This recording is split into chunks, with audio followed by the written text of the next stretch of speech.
Ya, assalamualaikum warahmatullahi wabarakatuh. Apa kabar Anda hari ini? Mudah-mudahan semuanya baik. Apa yang sudah direncanakan dari pagi sampai dengan sekarang berjalan dengan yang sudah direncanakan. Hari ini kita kembali lagi pastinya dalam ranah publik yang kali ini bekerja sama dengan DPRD Daerah Istimewa Yogyakarta dan juga Dinas Kesehatan Daerah Istimewa Yogyakarta. Setiap episodenya pasti ada tema-tema yang berbeda.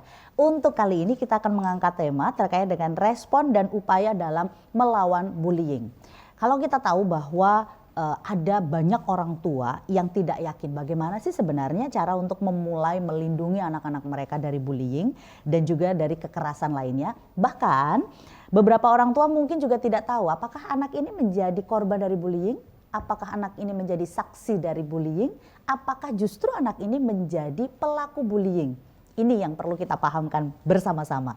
Bagaimana sebenarnya faktor dari resiko bullying itu, kemudian juga bagaimana langkah pencegahan bullying dan bagaimana mengantisipasinya. Kemudian di saat tahu ada bullying, langkah pertama yang harus dilakukan sebagai penanganan pertama itu apa? Kita akan bahas lebih banyak di kali ini bersama dengan 3 narasumber yang sudah siap di studio. Bersama saya Vira Maya kurang lebih 60 menit ke depan dalam ranah publik. Di samping saya sudah hadir, beliau adalah Ibu Tustiani SH dari Komisi D DPRD Daerah Istimewa Yogyakarta. Assalamualaikum Ibu. Waalaikumsalam. Sehat? Sehat, alhamdulillah. Ibu dari Polda loh, Polda Ratan. Ke TVRI ya, Ri. Iya. Terima kasih sudah bergabung bersama dengan kami. Bu Tusti ini banyak cerita terkait dengan bullying pemirsa. Jadi nanti saya akan korek banyak ya Bu ya. Seperti apa sih yang ada di Daerah Istimewa Yogyakarta. Kemudian tidak lengkap rasanya jika ibu dosen yang satu ini, bu dokter yang satu ini juga tidak ikut berbicara. Karena beliau yang paling tahu nih di lapangannya seperti apa. Ada Dokter Baik Rohaslia Radiana MSc, spesialis kedokteran jiwa. Beliau adalah dosen FKUII, seorang psikiater di Rumah Sakit JIH dan juga Hermina. Assalamualaikum dokter. Waalaikumsalam warahmatullahi wabarakatuh. Iya, kalau misalnya dokter ada di kampus, saya mikirnya malah beliau mahasiswinya loh. Masih muda banget gitu ya. Dokter, apa kabar dengan kasus bullying di DIY yang sering banyak dok? Kalau kasus ya ada. Ini yang sering curhat gitu. Kita bahas ya. Oke, baik. Nah, cuman ini kalau misalnya saya sering browsing nih dok ya, tidak terlalu banyak sebenarnya terekspos media ya. Tapi nanti akan kita bahas lebih lanjut. Satu lagi, nah ini beliau juga yang mungkin lebih concern karena katanya sih kasus bullying ini banyak terjadi di institusi pendidikan. Ya, anak-anak sekolah, entah itu dia usia SD, SMP ataupun SMA. Beliau yang nanti akan banyak berbicara mengenai hal ini ada Mbak Fajriati Nur Azizah. Ini panjang banget ya. Skep NS, Mkep spesialis keperawatan jiwa. Leres? Ya, betul. Dosen ilmu keperawatan FK Unjaya. Ya, betul. Assalamualaikum Mbak Fajri. Waalaikumsalam warahmatullahi wabarakatuh. Berapa tahun Mbak ini dapat sekian banyak nih? Ya lumayan lah ya. Tapi ilmunya akan luar biasa bisa dibagikan ya. Siap. Nah kalau kita ngomongin tentang apa itu bullying, kemudian kondisi di DIY seperti apa, sebenarnya saya merasa di Daerah Istimewa Yogyakarta itu tidak terlalu banyak terjadinya bullying atau tidak terlalu banyak yang terekspos. Nah kalau saya ke Bu Tusti dulu nih, jangan langsung ke kebijakan dulu kali ya Bu ya, kita lebih ke bagaimana dengan Jogja Bu, amankah terkait dengan bullying? Tadi disampaikan Mbak Vira katanya nggak terekspos ya. Iya. Sebenarnya itu bagian dari beberapa pihak itu menutup diri gitu. Oh oke. Jadi fenomenanya itu kayak gunung es itu. Jadi yang kelihatan yang atas aja, yang bawah sebenarnya banyak gitu ya. Oh siap, gitu. siap. Dan saya kira di Jogja ini model bullyingnya itu kan macam-macam. Ada yang kecil-kecil, kemudian ada yang tarafnya sedang, kemudian yang tarafnya agak levelnya high gitu, pakai kekerasan dan lain-lain. Tetapi karena ini menyangkut terkait dengan institusi pendidikan, kalau kita sekolahannya tidak care, kemudian masyarakatnya juga tidak aware terhadap pendidikan di DIY ini, tentu saja dari pihak sekolahan kemudian menutup diri karena itu menyangkut image ya. Oke. Ini menyangkut image. Jadi bukan masalah tidak terekspos publik ya. Iya, karena orang Jawa itu kadang-kadang udahlah dilokalisir. Oke. Karena bagian dari menutupi aib ini. Oke. Nah, itu yang Bu Tusti lihat selama ini. Iya. Karena kan banyak nih yang curhat sama Ibu. Saya nggak mau memungkiri lah, pasti dikit-dikit ada curhat terkait dengan kesehatan jiwa ini, terkait dengan bullying ini gitu. Ada cerita nggak Bu? Ya cerita ya dari yang kecil-kecil itu. Misalnya anaknya pingin pindah sekolah. Kemudian kalau pindah sekolah itu kan ada alasannya. Kenapa kok pindah sekolah kamu gitu? Ya karena di sana saya dibeginiin loh Bude gitu. Dari mulai yang kecil-kecil misalnya apalah duduk begini kakinya begini dia terus nyampar gitu loh. Kalau bahasa Jawanya nyampar gitu. Kemudian kalau nggak gitu naik sepedanya digembosin. Kemudian nanti kalau masuk di ruangan komputer atau ruangan yang memang itu alas kakinya harus dicopot, itu biasanya sepatu dan lain-lain alas kaki itu disembunyikan. Itu kan bagian dari bullying yang kecil-kecil. Tapi kalau anaknya itu tidak siap mentalnya, tidak siap jiwanya, itu kan jadi terganggu. Kemudian dari pihak keluarga sendiri juga harus aware terhadap anak tersebut. Ya kalau anak tersebut itu terbuka, kalau tidak dia pendam sendiri, ini menjadi apa namanya mungkin menjadi kayak trauma sampai dewasa ya Bu ya. Oke, gitu. dampaknya yang berbahaya kalau tidak diperhatikan dengan benar gitu ya. Oke, baik. Saya ke Dokter Lia dulu. Dokter, kalau ngomongin soal bullying tadi Bu Tusti mengatakan yang kecil yang sekedar ngumpetin sepatu aja termasuk bullying kalau anak itu tidak siap menerima gitu ya. Tapi sebenarnya bullying ini dipandang dari sisi kesehatan mental itu seperti apa sih? Kalau misalnya kita melihat ini kan sebuah perilaku yang tidak seharusnya karena ada pihak yang kemudian dominan ingin kemudian berkuasa begitu kepada pihak yang bisa dianggap misalnya lebih rendah dalam tanda kutip begitu ya, sehingga kemudian menyakiti, mengejek, menghina dalam bentuk kata-kata atau kemudian dalam bentuk perilaku tadi misalkan. Nah, apapun bentuknya, sekecil apapun tetap perlu kita lihat karena kalau misalnya kemudian ini diteruskan atau berlanjut begitu ya, ketika si korban dalam hal ini itu misalnya tadi psikologisnya ini tidak kuat begitu ya, yang dikhawatirkan kemudian akhirnya misalkan kepercayaan dirinya turun, kemudian prestasinya juga turun, sehingga lama-kelamaan kita khawatir misalkan muncul gejala-gejala depresi, begitu. Nah kalau misalnya siswa sekolah, kok kita lihat ini jadi enggan ke sekolah, awalnya misalnya tidak berani terbuka seperti yang disampaikan tadi ya, lalu dikorek-korek lebih dalam, oh ternyata memang ada konflik dengan temannya begitu, dan oh ini sebenarnya akarnya adalah bullying begitu. Oke, baik. Nah, latar belakangnya bisa dari mana? Apakah hanya karena background keluarga akhirnya dia melakukan itu, atau bisa karena sosial, atau dia pernah dibully terus akhirnya dia kayak membalas dendam, atau gini aja nggak apa-apa berarti aku boleh dong beginiin orang gitu, yang dikatakan bully victim atau apa istilahnya ya? Jadi sebenarnya kalau lihat faktor resikonya banyak. Hanya memang ternyata berdasarkan studi orang yang dulunya pernah dibully menjadi korban itu memang ada kecenderungan atau resiko untuk kemudian di kemudian hari dia menjadi pelaku bullying itu begitu. Nah kemudian itu yang pertama. Kemudian yang kedua, kalau tadi disampaikan sama Bu Fira, apakah memang ada faktor keluarga yang berpengaruh? Tentu. Nah jadi kalau misalkan di keluarga sendiri ini komunikasinya tidak terbuka, kemudian tidak dekat, dia juga tidak mendapatkan perhatian yang cukup, kemudian misalkan mengkomunikasikan atau mengekspresikan sesuatu itu dengan perilaku marah begitu ya, atau misalkan sering dibandingkan, sehingga kemudian dia akan mencari lingkungan di mana dia bisa memberikan atau menunjukkan pengaruh begitu. Nah jadi bullying ini ternyata tidak semata-mata karena dia ingin mengejek begitu ya, tetapi juga bisa ingin menunjukkan kekuasaan, kemarahannya dia, rasa kecewanya, kemudian cari perhatian dari orang lain. Bisa jadi. Nah, jadi memang ternyata kalau kita lihat faktornya ada banyak begitu. Jadi tidak hanya ternyata faktor keluarga begitu. Faktor sosial juga tadi mempengaruhi. Kalau kita lihat sekarang yang menjadi keprihatinan ya, oh kok malah kalau ada kejadian itu malah diviralkan bentuk bullyingnya, sehingga kemudian ini malah dalam tanda kutip semacam ide atau inspirasi bahwa oh ini ada loh, kita bisa kesannya jadi role model ya. Nah seharusnya kan justru yang tayangan negatifnya tidak ditampilkan ya. Di samping itu kemudian bisa menjadi ide negatif dalam tanda kutip, yang menjadi korban di situ pun kan justru menjadi trauma yang mendalam begitu.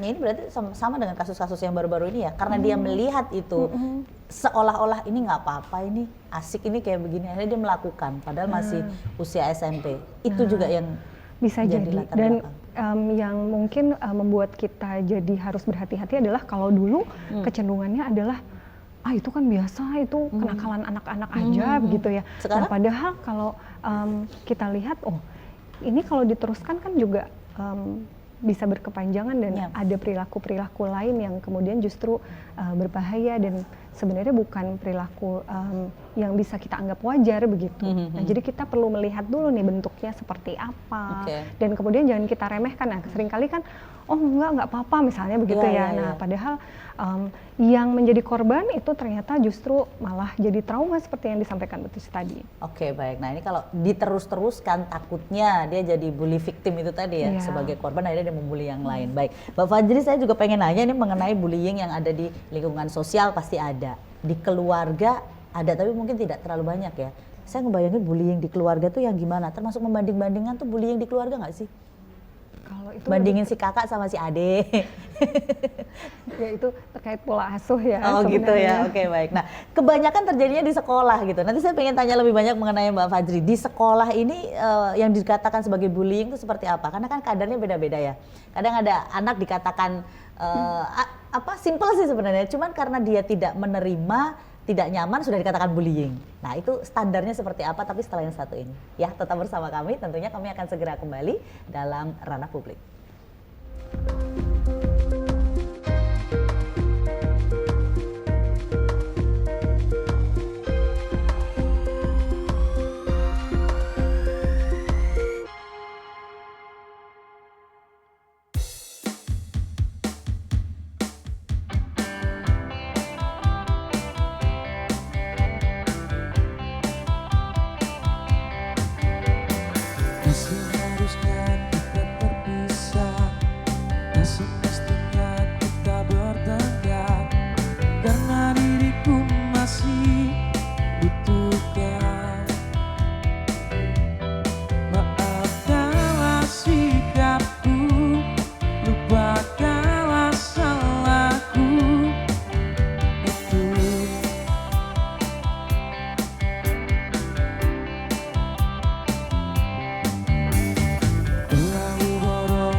Maksud untuk melukaimu, aku hanyalah orang yang perlu rasa cemburu. Bila kau tak di sampingku,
takkan ku biarkan kau menangis, takkan ku biarkan kau terkikis, terluka perasaan oleh semua ucapanku. Maafkanlah semua sifat kasarku, bukan maksud untuk melukaimu. Aku hanyalah orang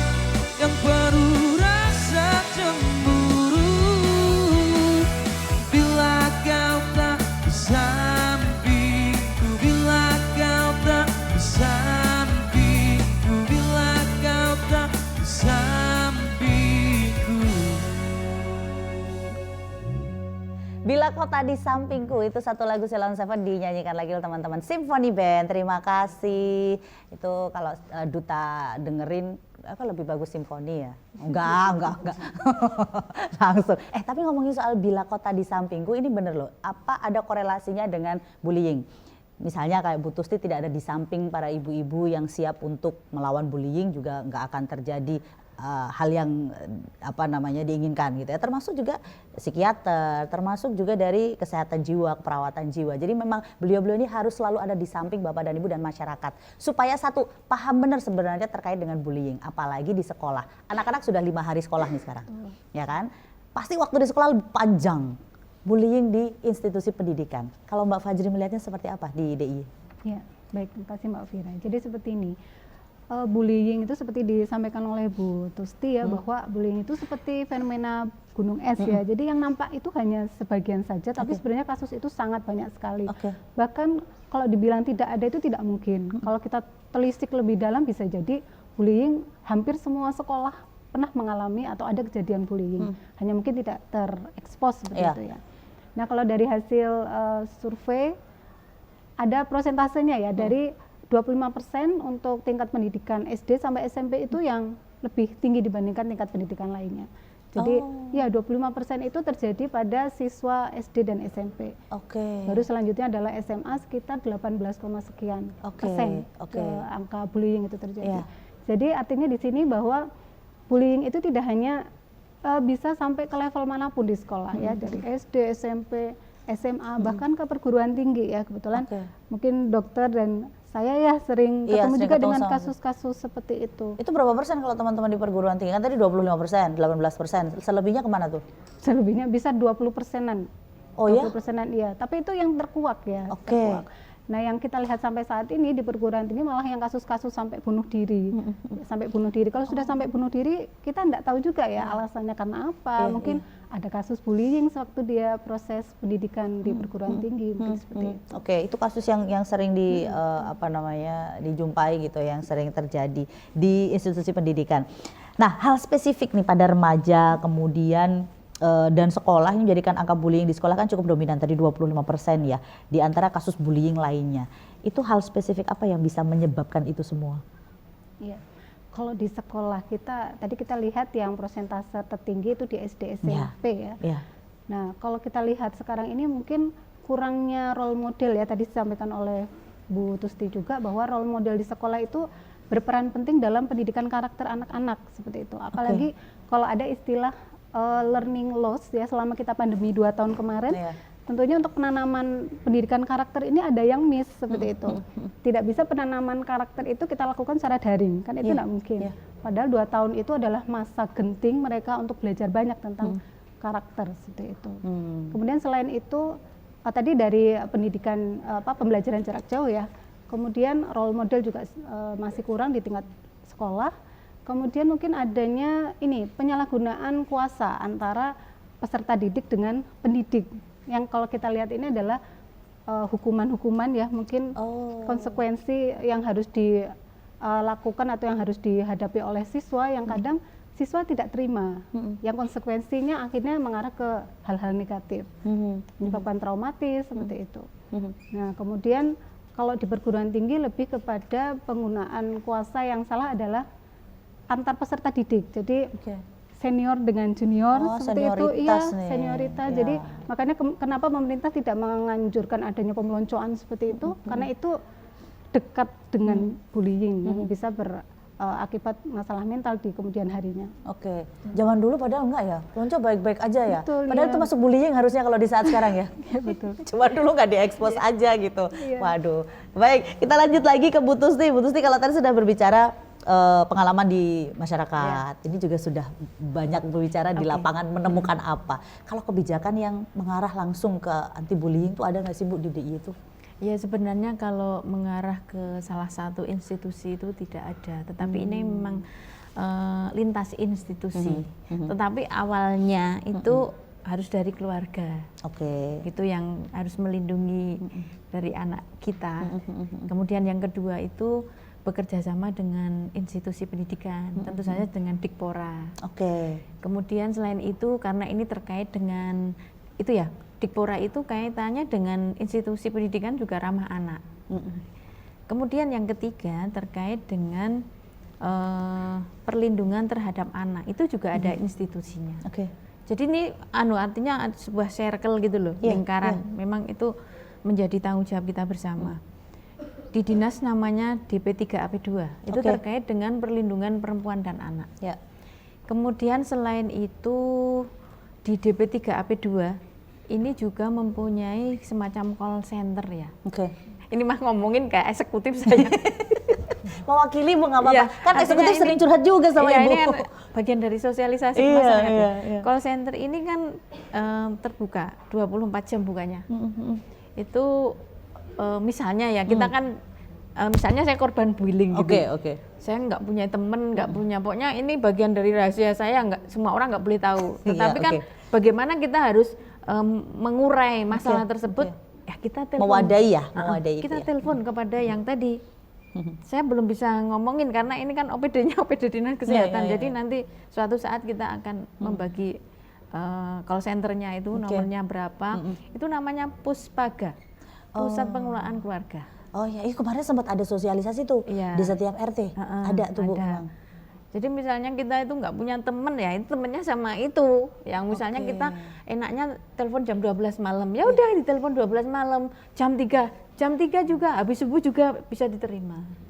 Itu salah satu peran dari pemerintah ya, hadir dalam kondisi upaya respon. Dan di setiap kabupaten kota itu juga ada. Itu ada ya, bukan call center, tetapi ada semacam agent gitu yang memang itu wilayahnya atau agennya dari DP3AP2 yang ada di kabupaten kota. Baik. Artinya ini bukan hanya menjadi, karena kita talk show hari ini kan kerjasama dengan Dinas Kesehatan ya, bukan hanya menjadi PR Dinas Kesehatan. Dikpora bisa masuk ke sana, kemudian DP3AP2 masuk ke sana, kemudian satu lagi selain 3 ini ada lagi nggak Bu yang apa namanya memang harus bekerja sama gitu? OPD yang harus bekerja sama. LSM dan masyarakat. Nah, itu. Ini yang karena paling dekat dengan masyarakat ya. Betul. Nah, sebagai anggota dewan, saya yakin Ibu juga 24 jam pasti akan ada yang, ya kan Bu? Ada nggak ya Toto curhat? Ini terkait dengan sekolah tadi ya. Satu tadi sudah ada yang ingin saya pindah sekolah aja deh karena kondisinya begini. Banyak nggak Bu yang curhat terkait dengan bullying ini di sekolah sama Ibu selain yang tadi diceritakan? Ya ada cerita lagi nggak? Ada cerita lagi. Ya mulai dari ini bullyingnya tidak hanya anak sekolah loh ya. Kadang-kadang ibu gurunya, bapak gurunya dibullying sama muridnya. Ini termasuk bullying di institusi pendidikan juga? Iya, itu bagian dari bullying loh ya. Jadi bukan hanya dari siswa dengan siswa, tidak hanya senioritas junior sama junior ya, tapi ternyata dari siswa ke ibu gurunya. Terjadi Bu? Iya. Kenapa tuh bisa gitu? Ya mungkin pola asuh di keluarganya. Kemudian apa yang dibully? Saya penasarannya gini nih, kok bisa ada siswa membuli gurunya gitu?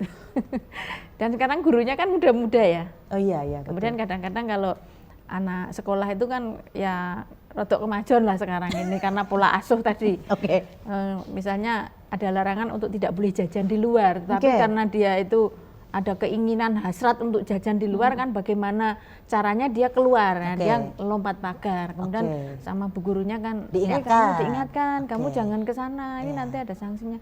Lu ngapain gitu, ini uang saya gitu. Artinya secara verbal nih. Iya. Tapi kan itu kalau seorang bu guru kemudian masih muda, dia nggak siap, artinya dia tidak mempunyai ekspektasi bahwa murid saya akan ngomong seperti itu kan kena mentalnya juga. Iya. Gitu. Jadi tahu nih ternyata bullying tidak hanya antar sesama siswa ya, dari siswa ke guru juga seperti itu ya. Baik. Saya ke Dr. Lia dulu, mengidentifikasi kemungkinan. Wah, ini kayaknya bakalan ada bullying. Seperti apa kita bisa tahu, Dokter? Kalau misalnya kita melihat mengidentifikasi kemungkinan tadi ya, ini terhadap korbannya berarti ya seandainya itu adalah siswa atau kemudian mahasiswa, kita melihat ada perubahan perilaku begitu ya, kita perlu waspada nih untuk orang-orang di sekitar, untuk keluarga. Ketika kita melihat, wah ini ada keengganan untuk sekolah, terus atau tadi ya untuk pergi kuliah, terus kemudian perilaku menarik diri, kok kelihatan mulai agak murung, kemudian ini kok jadi agak sedih, yang tadinya senang untuk melakukan hobi misalkan, oh ini kok jadi nggak kepengen, bawaannya males ngapa-ngapain, malas kemana-mana, pengennya di rumah aja, padahal sebelumnya tidak seperti itu, begitu ya. Ini kita perlu ajak bicara nih. Nah, ada kesulitan apa, kemudian ada masalah apa yang dialami. Nah, kalau kemudian kita melihat, wah ini sesuatu nih gitu. Nah, sehingga kemudian kita perlu lakukan pendekatan begitu ya. Orang-orang yang punya pengaruh atau kemudian bisa mengajak komunikasi yang bersangkutan supaya kemudian dia bisa lebih terbuka. Nah, jadi harapannya tidak sampai berkepanjangan nih. Yang kita khawatirkan kalau ternyata sudah ada gejala-gejala depresi atau kemudian misalkan yang salah satu yang sekarang sering dilakukan adalah perilaku menyakiti diri sendiri. Nah, jadi kalau misalnya kemudian kita lihat loh, kok misalkan ada, mohon maaf, misalkan ada tanda di tangan, misalkan, nah itu perlu kita waspadai juga gitu. Jadi kalau misalkan ada teman-teman atau guru atau kemudian keluarga, orang-orang di sekitar yang kita lihat, kok ini sepertinya ada anak yang berbeda ya, begitu. Nah, itu perlu kita dekati sehingga kemudian bisa kita identifikasi dan kita tanya lebih jauh untuk lebih terbuka apakah memang bullying penyebabnya seperti itu. Oke, berarti ini yang harus care adalah orang-orang yang di sekitarnya. Betul. Padahal sekarang kan tipe-tipenya orangnya. Kadang ya lu gua gitu. Nah. Iya nggak sih sebenarnya? Tidak semua ya, saya nggak ngomongin semua ya. Baik, nanti akan kita lanjutkan lagi terkait di institusi sekolah akan seperti apa di institusi pendidikan setelah yang satu ini. Tetap bersama kami dalam Ranah Publik.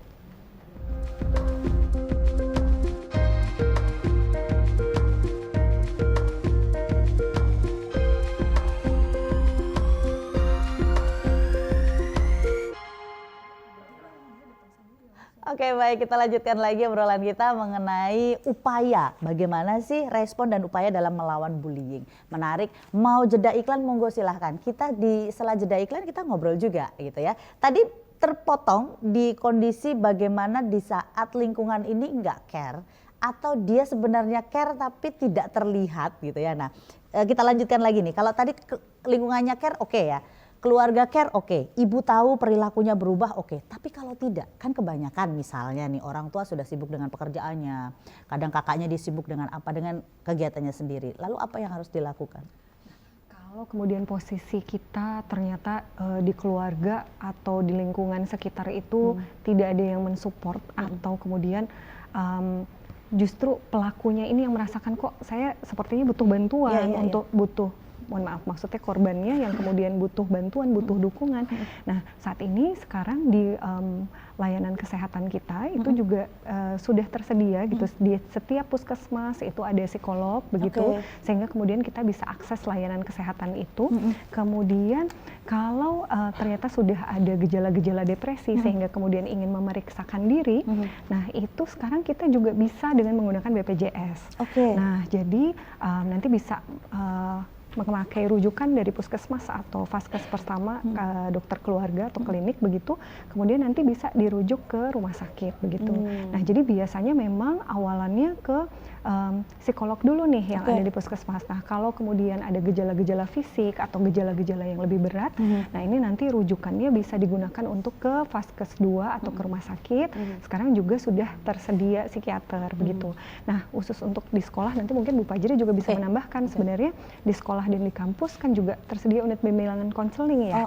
Nah, sehingga kemudian kita bisa datang ke sana. Hanya memang kadang-kadang kalau di sekolah ada yang misalkan merasa tidak nyaman, khawatir kemudian kalau bertemu langsung dengan pelakunya seperti apa.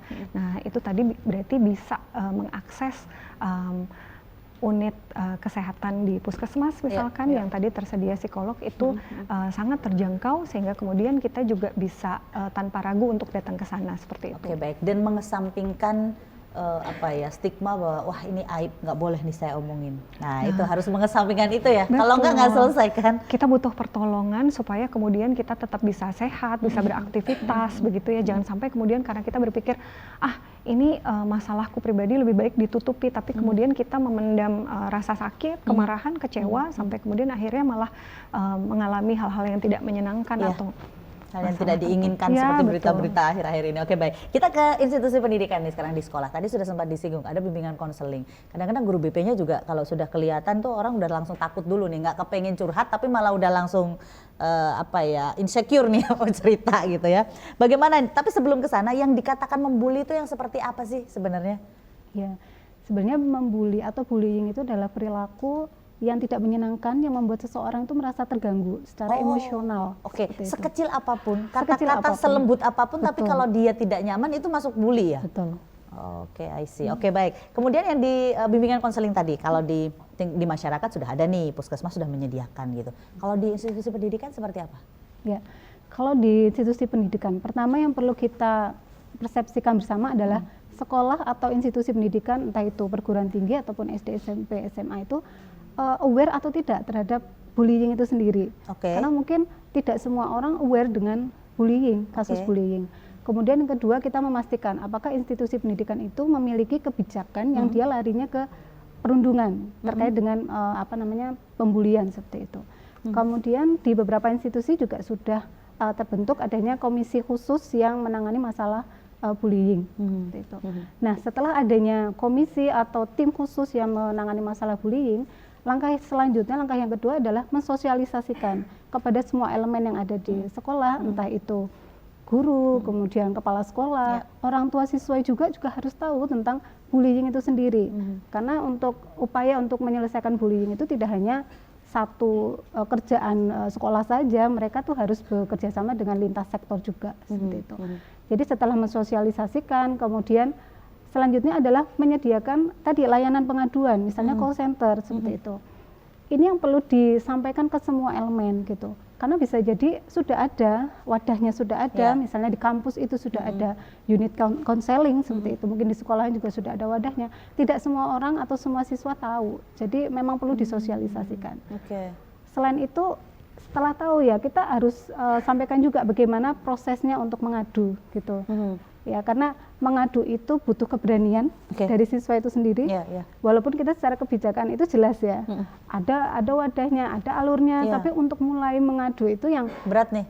Berat ya, dari siswa apalagi orang tua. Kadang orang tua juga dapat tekanan juga ya dari sekolah atau dari lingkungan orang tuanya juga. Seperti itu. Kemudian langkah selanjutnya adalah semua elemen itu juga harus diajarkan keterampilan bagaimana cara menyikapi bullying. Karena mungkin kita tahu kasus bullying itu banyak. Di depan mata kita ada kasus bullying. Tapi kita nggak tahu gimana cara menyikapi. Oh, itu banyak terjadi begitu? Iya, saya harus gimana kalau saya lihat kasus bullying? Harus gitu. gimana memang? Tetap harus ada sosialisasi. Mungkin ada kalau di ranah sekolah itu kan ada parenting day seperti itu. Parenting day atau kumpulan komite sekolah seperti itu. Nah, mungkin bolehlah dimasukkan materi-materi terkait perundungan. Sayangnya kalau pas parenting day banyak yang nggak datang. Iya, betul. Iya, jadi informasi mungkin tidak tersampaikan saat gitu, itu. Ya. Pripun nih Bu Tusti? Ini sosialisasi juga loh Bu Tusti. Gimana? Ya, ini buat saya. Boleh, buat Bu Tusti ini. Jadi tadi sudah disampaikan, ini kan institusinya pendidikan ya. Kan ada berbagai macam sebuah terobosan ya. Tadi ada parenting day. Kalau dulu di sekolah anak saya itu gurunya datang ke rumah. Oh, oke. Gurunya datang ke rumah melakukan kunjungan. Oke. Kemudian ditanyain hobinya anaknya apa, kemudian kesibukannya apa, kemudian makanannya yang biasanya bikin alergi itu apa gitu. Dulu lah ya. Jemput bola ya, Bu ya. Jemput bola Jadi gurunya. jemput bola, gurunya datang. Tapi tidak terus karena anak saya korban bullying tidak. Tapi semuanya dikunjungi sama gurunya itu. Ini untuk mencegah berarti itu. Iya. upaya. Kemudian misalnya saya punya masalah apa ya disampaikan sama ibu gurunya yang berkunjung tadi. Bu, ini gimana anaknya ada permasalahan apa? Kemudian kalau nilainya rendah itu kenapa? Ini ada masalah apa ya, Bu? Gitu. Gitu. Jadi memang terobosannya itu banyak sekali. Cuma karena ya satu sekolah dengan yang lain kan beda.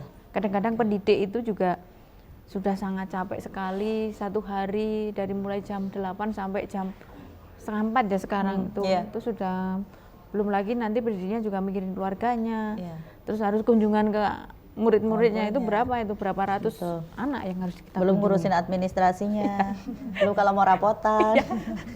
Gue jadi curhat ya. Tapi itu yang terjadi. Memang artinya ini adalah ada upaya ya, Mbak Fajri ya, upaya dari institusi pendidikan untuk merespon melawan bullying begitu ya. Ada lagi mungkin upaya lainnya selain apa yang tadi baru saja disampaikan Mbak Fajri? Ya, kalau dari kesehatan jiwa itu kita ada istilahnya UKS ya. Okay. UKS jiwa. Jadi UKS jiwa itu termasuk inovasi ya. Okay. Jadi kita tahu di sekolah itu istilahnya UKS, usaha kesehatan sekolah. Yeah. Tapi mulai sekarang sudah ada inovasi. Jadi kita memasukkan masalah kejiwaan di UKS tersebut. Oh, gitu. ada spesifikasinya lagi tuh. Ada, betul. Oh, okay. Jadi di situ pengguna UKS-nya itu tidak hanya siswa saja. Jadi bisa juga guru, bisa juga tenaga kependidikan, siswa juga bisa. Salah satu yang walaupun upaya ini memang ke arah promotif, preventif ya. Salah satunya adalah dengan deteksi dini gitu. Misalnya menggunakan kuesioner ya, Dok ya. Kuesioner kita bisa sebarkan ke siswa-siswa. Jadi nanti misalnya ada beberapa siswa di kelas 1 misalnya yang sudah ada indikasi masalah gangguan emosional, nah kita bisa rujuk ke UKS jiwa. Nah, isinya siapa? Isinya ya ada guru bimbingan konseling, ada peran dari puskesmas juga. Nanti misalnya ada perawat atau dokter jiwa yang senantiasa rutin berkunjung ya. Seperti itu. Berarti hal ini patut disosialisasikan Ibu Tusti ke sekolah-sekolah. Artinya dengan kuesioner ini kan kita jadi bisa menilai nih apa yang harus dilakukan. Siapa tahu di situ ada jawaban anak yang di luar prediksi kita. Kalau kita ngelihat kan nggak kelihatan gitu. Tapi itu belum ada Bu di sekolah-sekolah. Kan adanya lewat itu ya, Google Drive itu ya. Bisa, ya. Itu bisa.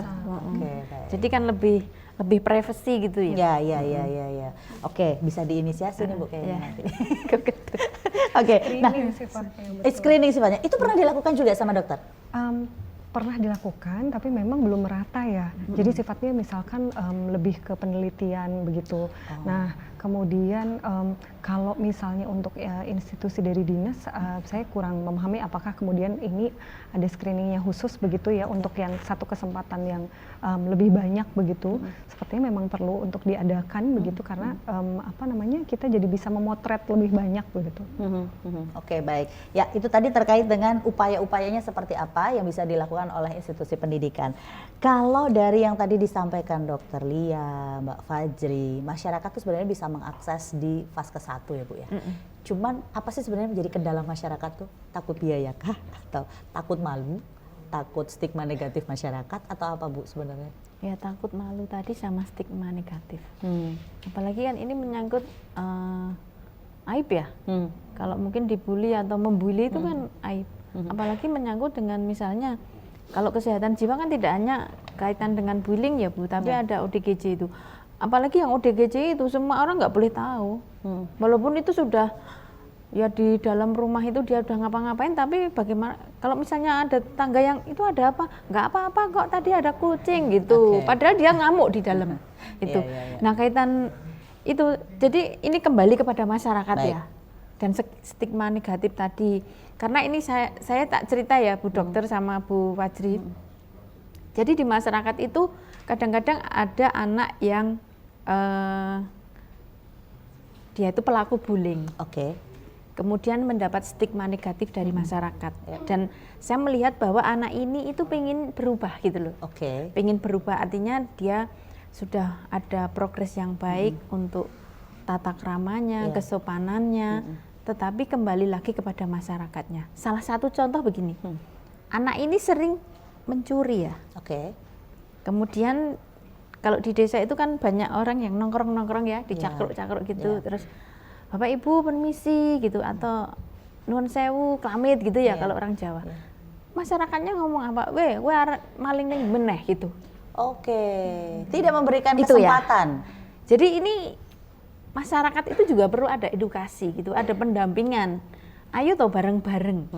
Kalau merubah masyarakat, merubah anak-anak kita yang ada di sekitar kita itu ya jangan, ini kan menjadi orang tua yang melakukan bullying kepada Iya betul. Termasuk bullying ini. Anak sudah nggak nyaman nih. Iya sudah nggak nyaman. Padahal dia sudah ada progres untuk aku pengen berubah. Aku pengen menjadi anak yang lebih baik. Tetapi dia mau berubah dengan baik kok masyarakatnya malah memberikan stigma yang kayak gitu. Dia pulang mengadu pada orang tuanya. orang tuanya mengadu kepada yang lainnya. Oke, Itu. sama ibu. Iya. Terbuka 24 Iya, jam. Ini gitu. sudah kayak konsultasi 24 jam berarti. Oke, itu pengalaman yang terjadi Iya, di masyarakat. pengalaman Itu benar-benar terjadi ada. Benar-benar terjadi. Dan kemudian saya sebagai orang yang diajak mengadu, Iya. tempat pengaduan, Teman pengaduan. call center, itu saya ya menghubungi Pak Panewu, Oke. menghubungi Pak Lurahnya, menghubungi Pak Dukuhnya. Siap. Pak, mbok tolong dong, gitu loh. Oh iya Bu, nanti kita berikan sosialisasi kepada masyarakat yang ada di tingkat paling bawah, gitu. Baik. Berarti masyarakat ini sudah tepat mengadu ke Ibu ya, karena Ibu bisa memfasilitasi kepada teman-teman yang lain dan Iya. langsung ke level. Kalau saya sendiri Oke. kan mungkin diketawain, itu ngapain gitu. Tapi kan itu lewat bener. Pak Iya, Newu, iya, iya, lewat iya, Pak iya. Duko, lewat Pak Oke. Lurahnya. Oke, gitu, baik. lewat Siap. tokoh-tokoh Terima kasih Ibu. masyarakat. Nanti kita Oke. lanjutkan lagi setelah yang berikut ini. Tetap bersama kami dalam Ranah Publik. Kami kembali sesaat lagi.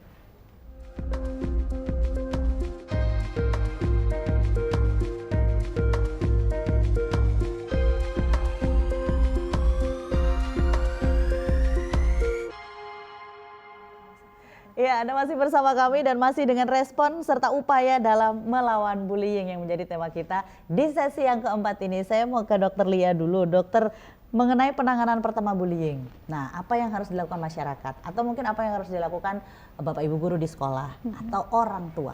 Baik, kalau misalnya kemudian kita menemui kasus begitu, tadi awalnya kita sudah mencurigai begitu, kemudian setelah kita tanya kulik lebih jauh, oh ternyata memang ada kasus bullying nih. Nah, tergantung siapa pertama kali yang menemukan. Kalau misalkan orang tua, berkoordinasi dulu dengan guru. Nah, kadang-kadang ada kekhawatiran, seperti yang tadi dikatakan Bu Stuti, ada stigma, apakah ini kemudian akan merembet ke yang lain begitu ya, sehingga khawatirnya dibahas lebih jauh, nanti menyangkut nama baik dan sebagainya. Nah, padahal yang perlu diperhatikan juga adalah kesehatan mental si anak atau si korban ini dan pelakunya tentu saja. Juga bisa jadi teman-teman yang lain begitu. Nah, sehingga kalau kemudian ada keluarga atau guru atau beberapa pihak yang kemudian mengidentifikasi sepertinya ada seseorang yang kemudian menjadi korban bullying, kita perlu berkoordinasi dulu dengan pihak terkait. Nah, tadi orang tua bisa menghubungi guru, kemudian kita tanya baik-baik begitu ya, kita adakan pertemuan, begitu koordinasi. Nah, kita lihat ini kasusnya sudah seperti apa begitu ya. Nah, kalau kemudian koordinasi sudah dilakukan, kita bisa identifikasi ini kebenarannya seperti apa. Nah, barulah untuk terutama si korbannya ini kita bisa periksakan, kemudian tadi apakah ke psikolog atau ke psikiater begitu, supaya kita bisa lihat ini keluhannya seberat apa begitu. Nah, semakin dini dibawa atau kemudian semakin dini dikenali dan ditangani, maka akan jauh lebih mudah begitu untuk menanganinya juga begitu. Nah, jadi istilahnya kalau awalnya ini belum sampai ada keluhan-keluhan fisik begitu ya, belum sampai misalkan menyakiti diri. Nah, harapan kita dia kemudian bisa berproses supaya kemudian pelan-pelan percaya dirinya akan naik kembali begitu. Nah, kemudian bisa punya kemampuan untuk menghadapi tekanan, bisa mengatasi masalah. Nah, kemudian si pelaku ini juga perlu kita ajak komunikasi baik-baik. Nah, selama ini misalnya seperti yang dikatakan Bu Stuti tadi, ketika kemudian pelaku dianggap stigma, oh ini anaknya nakal nih, misalnya begitu.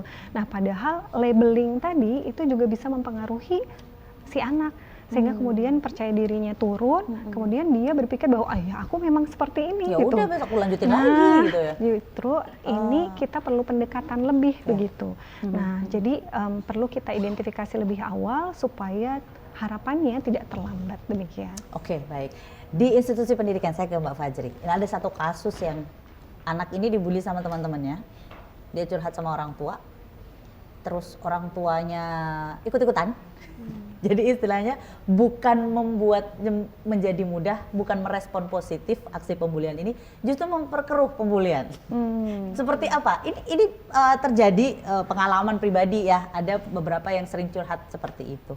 Jadi apa yang harus dilakukan? Karena kan tadi dari dokter mengatakan koordinasi dong sama guru gitu ya.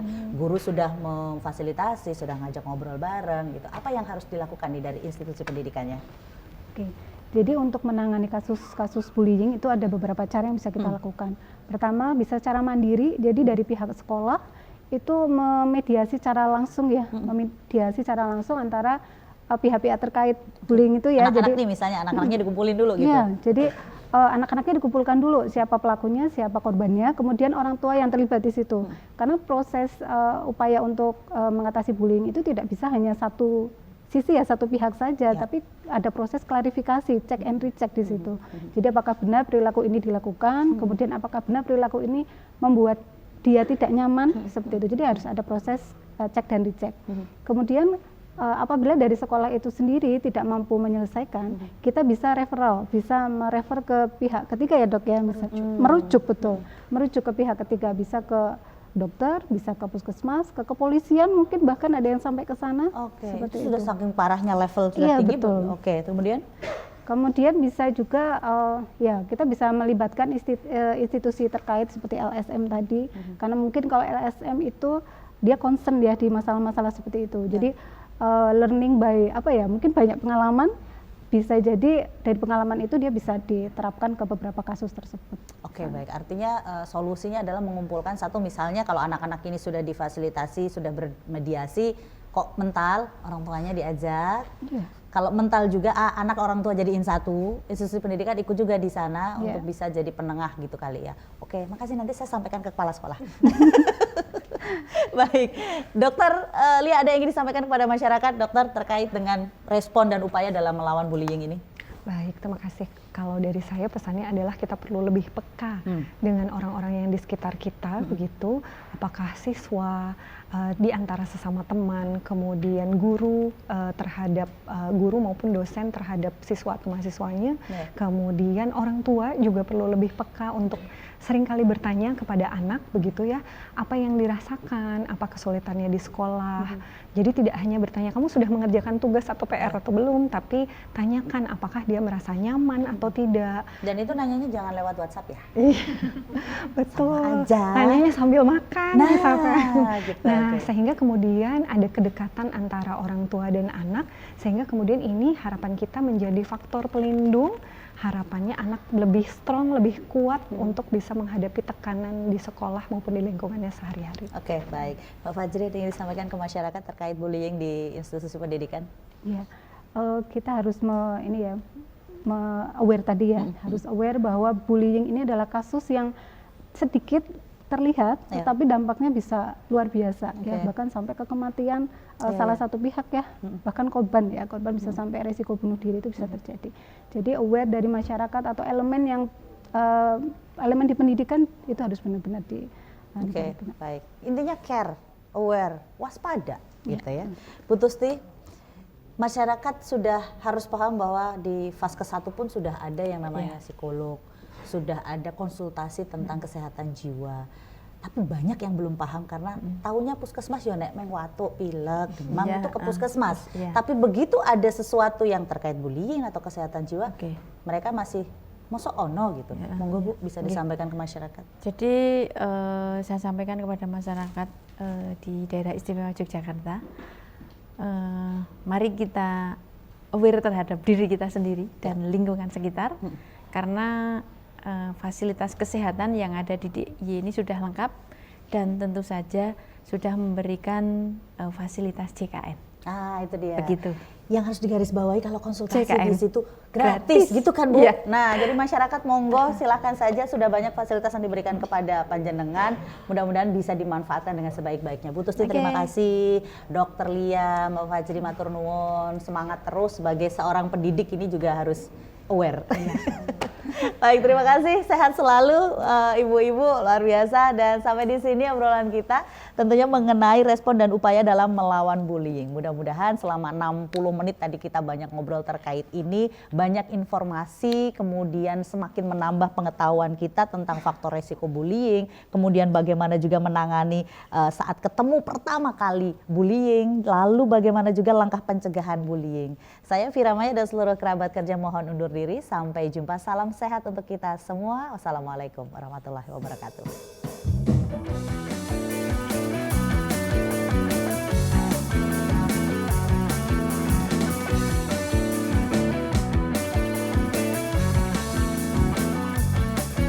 Aku sudah berlari, mengejar yang tak pasti, mengejar kamu.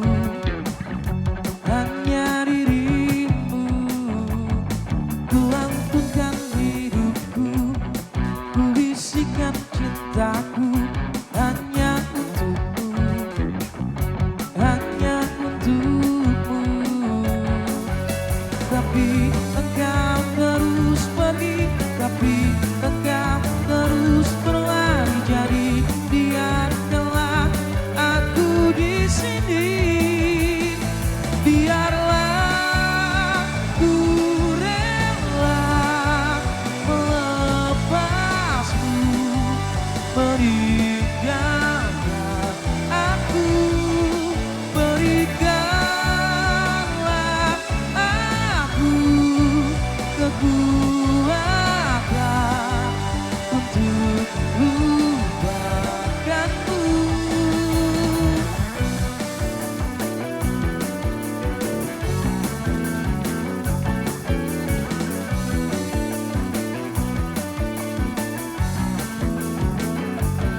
Waktu terus peduli, sakit tetap mengukir jalan hidupku. Dalam hidupku, berikanlah jiwamu, berikanlah cintamu, hanya untukku, hanya untukku. Tapi engkau terus pergi, tapi engkau terus berlari. Jadi biarkanlah aku di sini. Biarlah ku rela melepasmu, meninggalkan aku, berikanlah aku kekuatan untuk lupakanmu. Kau jauh dariku, kau tetap menjauh dari aku.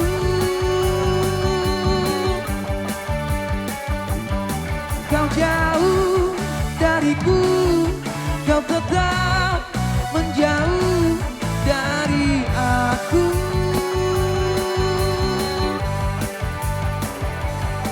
Biarlah ku rela.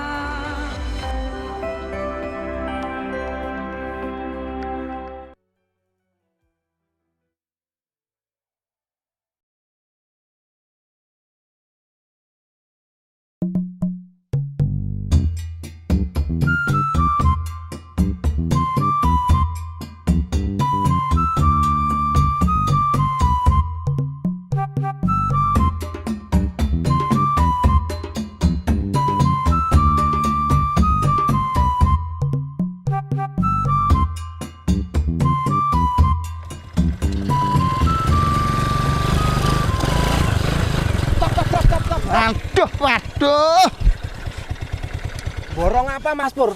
Kelihatan kok banyak banget itu loh. Waduh, kamu tuh makanya yang update.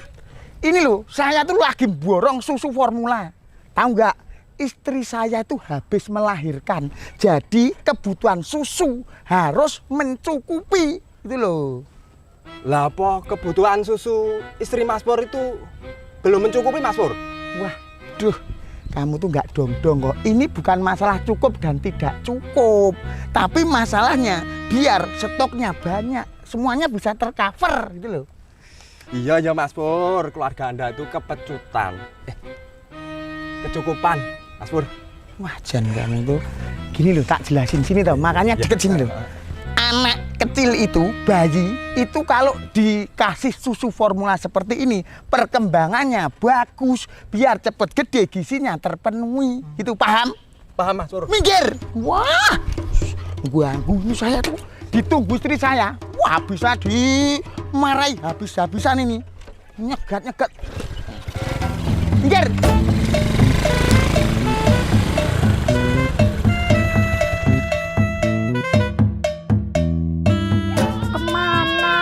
Mas, dari tadi suruh beli susu ya nggak pulang-pulang. Iki lho anak wes nangis, belum minum. Wah, ngelak. Mesti ditinggal mancing. Awas mengko nek bali. Rasakno. Ih. Begitu nggih Mas Satria. Kita harus banyak mengedukasi dan memberikan sosialisasi kepada masyarakat tentang pentingnya ASI eksklusif bagi ibu dan bayi. Nggih, siap Bu Bidan. Iya Bu Bidan. Kemarin itu saya dengar info kalau istrinya Mas Pur Segi itu baru saja melahirkan, Bu Bidan. Oh ya? Kalau Nggih. begitu mari kita jenguk sekalian Ayo. melihat kondisi ibu dan bayinya juga. Ayo, sekarang kita ke sana Bu Bidan. Oke, ayo.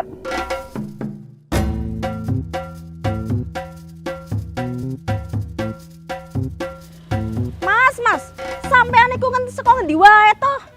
Maaf mah, tadi itu ada orang nyemplung kali mah. Sebagai seorang pemuda yang bertanggung jawab, tak tolongin tuh mah. Nulungi, paling ya mbok tinggal mancing. Hok toh? Nah, piye toh mah? Lah ikannya itu menggoda banget loh mah. Selamat pagi. Bu Bidan. Ada apa ini? Nggih. Ada apa ini kok ribut-ribut? Ini loh Bu, Mas Pur. Dari tadi loh saya suruh beli susu. Nggak pulang-pulang malah ditinggal mancing. Lah emangnya beli susu apa, Bu? Itu loh Bu, susu formula. Begini, Bu. Sebenarnya pada bayi usia 0 sampai 6 bulan tidak dianjurkan untuk meminum susu formula kecuali ada indikasi medis. Seharusnya bayi 0 sampai 6 bulan hanya meminum ASI eksklusif saja. Loh, emang kenapa tuh Bu? Itu sama-sama susu loh Bu. Awang di sekitar sini tuh juga banyak yang menggunakan susu tambahan, malah formula lagi. Ya kan?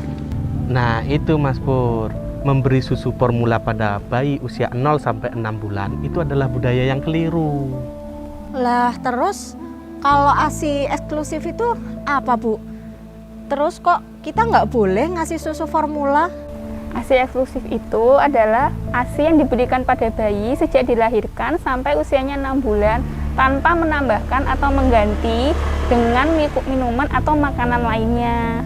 Dengan memberikan ASI, maka pertumbuhan dan perkembangan bayi akan optimal, meningkatkan kecerdasan anak, serta meningkatkan kekebalan tubuh sehingga mengecilkan risiko untuk terkena infeksi. Selain itu, untuk ibu juga bagus, bisa mengurangi risiko terkena kanker payudara. Tapi Bu, saya tuh cemas, tertekan, soalnya ASI saya itu kan keluarnya cuma sedikit. Makanya saya kasih tambahan susu formula. Nah, ada beberapa faktor Bu yang menyebabkan ASI hanya keluar sedikit. Antara lain, kondisi psikis ibu yang tertekan, stres, cemas, atau depresi, kurangnya intensitas menyusui, posisi menyusui yang kurang tepat, serta pemenuhan gizi ibu menyusui yang kurang optimal. Nah, itu juga menjadi tugasnya Mas Pur, menjaga seorang istri supaya tidak stres. Supaya apa? Produksi ASINya itu lancar, cukup buat bayinya Mas Pur. Kui Mas, rungokno, jangan bikin aku marah-marah terus. Iya mah, maaf. Oh iya, tadi katanya Mas Pur beli susu. Boleh saya lihat? Oh, ini. Nah. Walah, piye toh Mas Pur? Ini kan susu khusus lansia Mas Pur. Masa sih Pak? Mas Pur. Nah, tadi Mas Pur sudah tahu kan apa itu ASI eksklusif? Ayo, mari sama-sama kita mengajak warga dan masyarakat lainnya untuk ikut serta melaksanakan dan mensukseskan program ASI eksklusif.